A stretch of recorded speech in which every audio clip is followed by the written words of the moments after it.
Thank you so much for joining us. Now, you are a member of Konfederacja in Poland. Can you just explain very briefly what that is? Thank you for the invitation. Confederation is a right-wing, conservative political party. The full name is Confederation Freedom and Independence, and it's like an umbrella party for different right-wing political parties to the right from Law and Justice. So we have National Conservative National Movement, we have Conservative Libertarian New Hope, we have some independent politicians or activists. This is like a truly right-wing alliance of independent politicians and independent political parties who build new political right and alternative right in Poland. The way I see Confederation, it's a bit like the Reform Party in the UK led by Nigel Farage. It's a bit sort of to the right of the mainstream Conservative Party.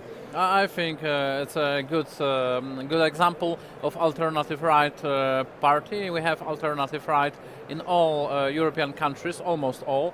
In some countries we are stronger, in some countries we still work on our position. Now we belong as a national movement to the Pitches for Europe alliance, pan-European alliance in European Union.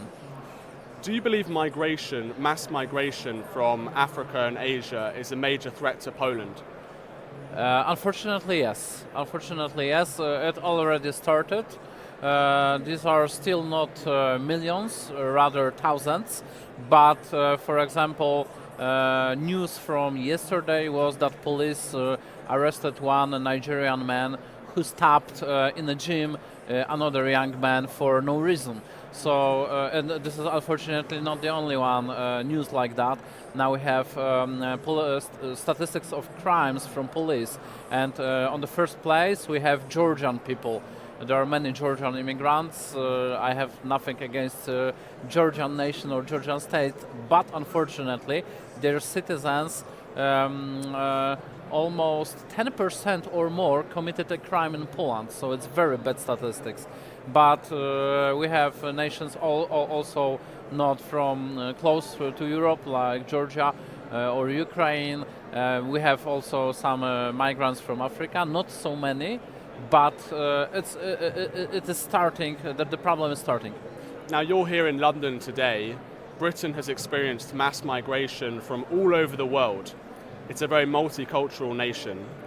Do you view Britain as being a kind of warning as to what could happen when mass migration occurs to Poland?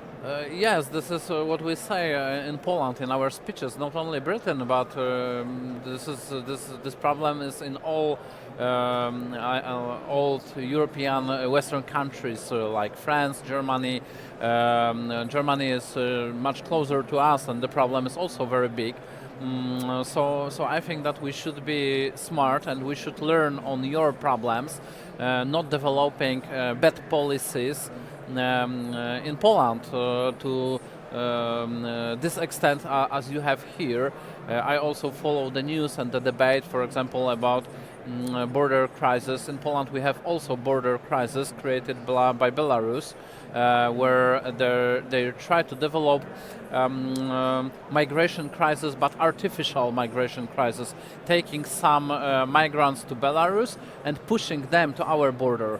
So what our government did, previous government and current government, was securing the border, also with army, with thousands of soldiers, policemen, guards, with electronic systems, and I believe you should do the same with your borders. In Poland, there's been a lot of criticism, and around the world, of the Polish army defending your border by shooting migrants.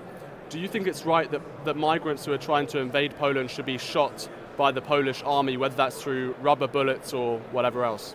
I have to correct some information. First, there's no criticism about Polish army in Poland. Polish nation, Polish society and all political parties, including left, supports Polish army.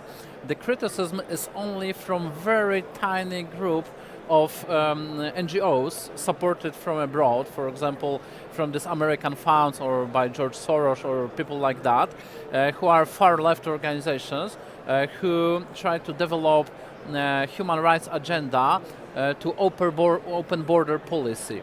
And this is only them, normal politicians. Almost every MP in Poland supports Polish army. Second, there was not even one example of shooting any person on our border.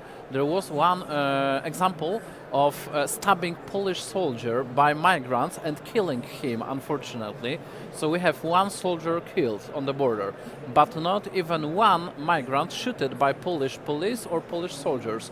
And I believe that Polish soldiers and Polish officers in police should have the right to open fire to anybody who try to stab them, attack them, kill them, destroy our border fence or something. But unfortunately, government is frightened by this pressure of these NGOs and criticism from mainstream media, and the law is still unclear. In fact, not any soldier has the orders to open fire from their rifle. They have rifles, but they have no orders to open the fire to anybody. So it's unclear, but situation is fortunately under control. There are some attempts to cross the border. In fact, there are some migrants who successfully cross the border, but not many. Donald Trump has closed down American aid work and aid projects around the world. So this is USAID, and you mentioned a lot of NGOs in Poland.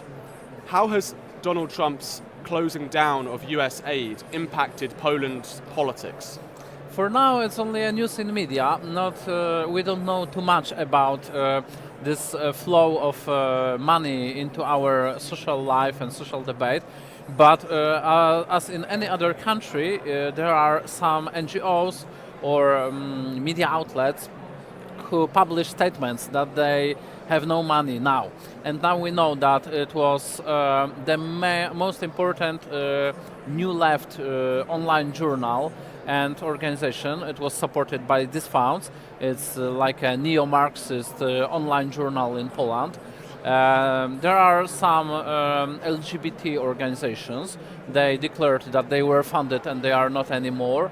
There are probably many more, but they do not publish statements. They are silent. I don't know about any right-wing or conservative organization or even centrist who got money from these funds. So are you quite happy that the United States is no longer funding these NGOs and organizations in Poland? Of course.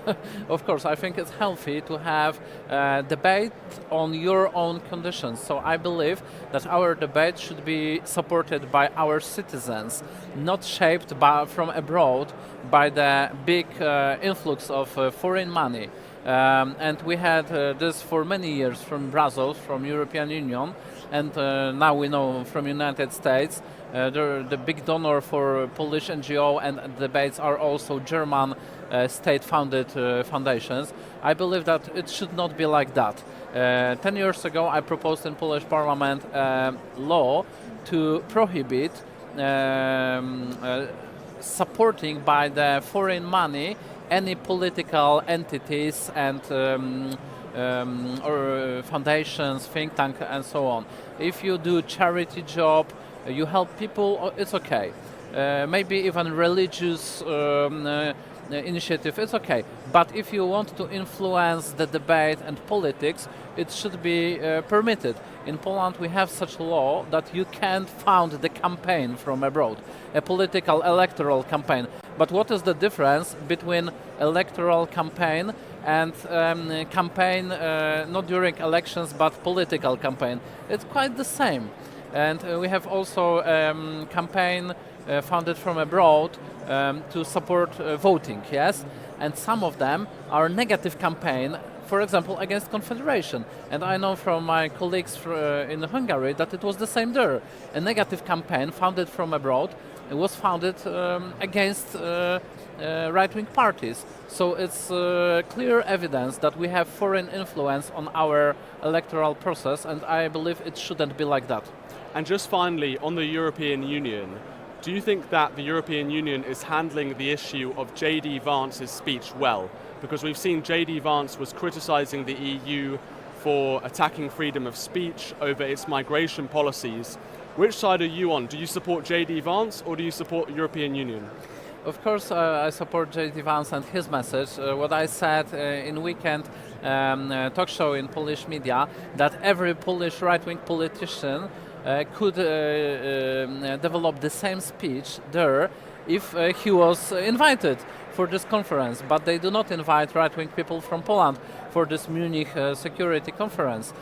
So it's good that somebody from America came and said it. And of course, we see it's completely obvious that European politically correct elites are not open for any criticism, any true discussion.